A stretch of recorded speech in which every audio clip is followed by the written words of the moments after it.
Fii binevenit. Închide ochii. Inspiră adânc și expiră ușor.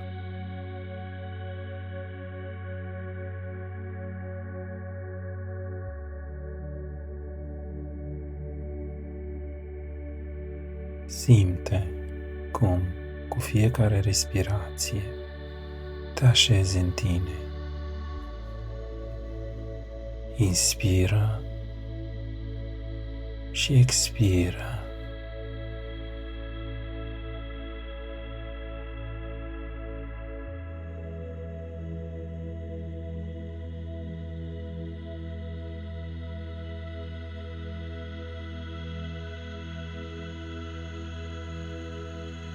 Ești aici.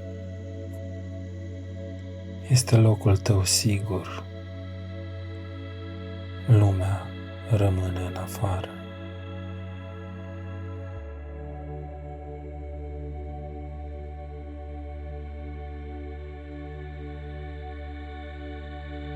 Acum ești doar tu și ceea ce este adevărat pentru tine.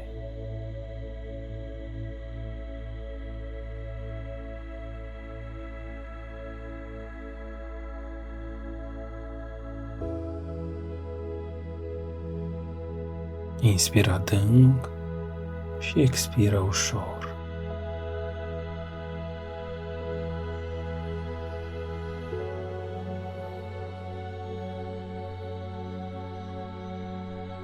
Imaginează-ți că te afli într-un loc liniștit.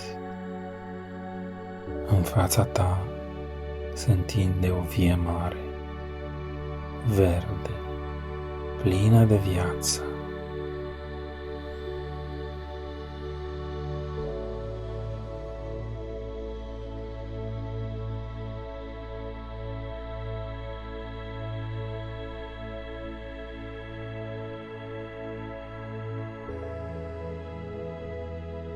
Aceasta este via care ți-a fost încredințată, simbol al vieții tale, al darurilor primite, al sufletului tău.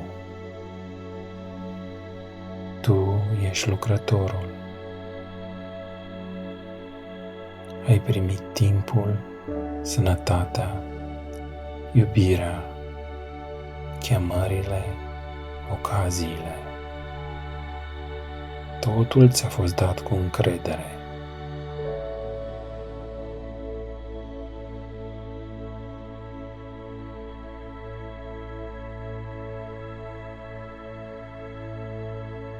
Simți în depărtare un glas cald. E o chemare blândă.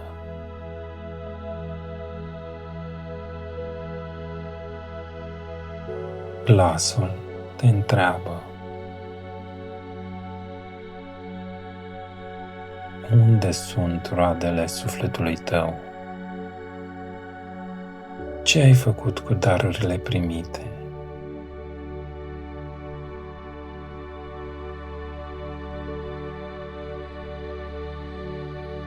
Cum ai răspuns celor trimiși la tine cu iubire?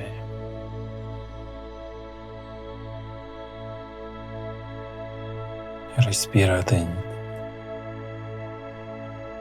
Lasă aceste întrebări să pătrundă, fără judecată, doar cu sinceritate.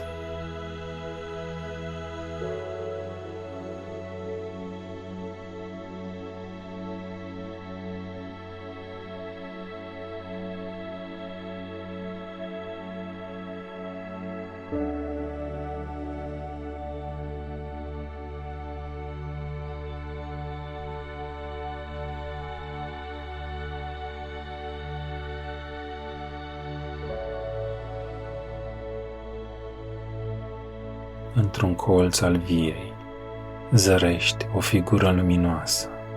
Este partea divină din tine. chipul iubirii necondiționate, blândețea și adevărul. El vine spre tine.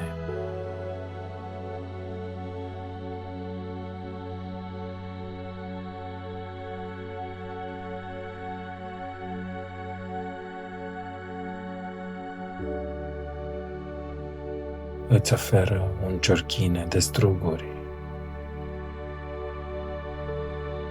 simbol al roadelor pe care le poți aduce.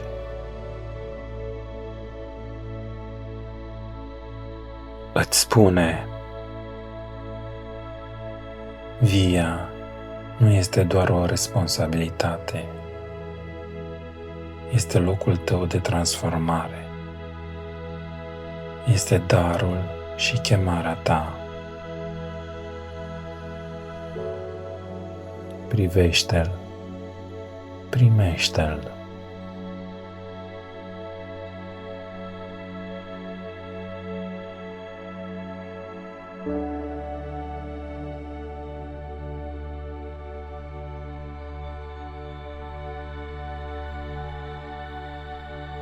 Poate că uneori ai fost un lucrător risipitor.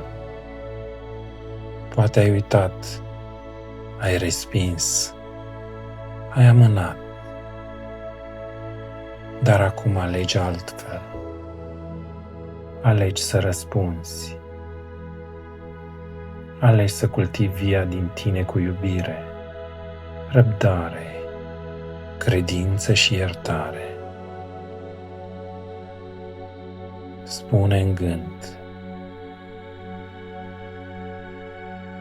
Tată, Creatorul meu, facă-se voia ta în viața mea. Fă-mă lucrător bun în via ta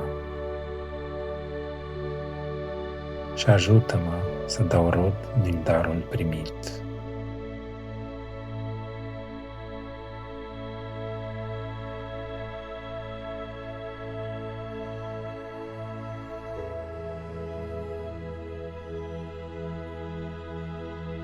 Privește din nou via. Acum pare altfel, mai vie, mai blândă, și tu ești altul.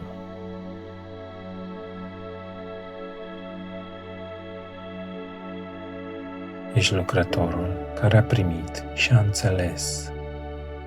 Ești gata să cultivi, să răspunzi, să iubești.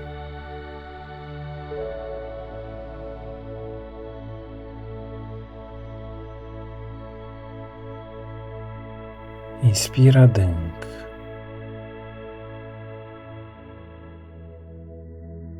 Simte această lumină cum se așează în inima ta.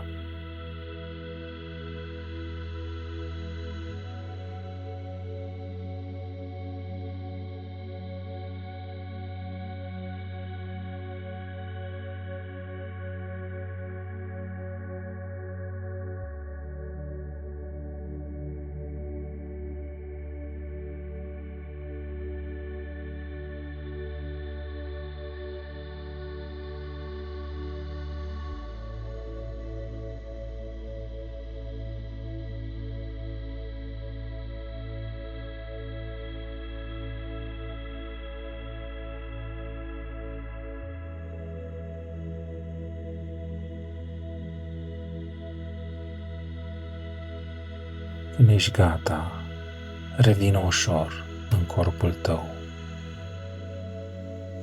Mișcă-ți ușor mâinile,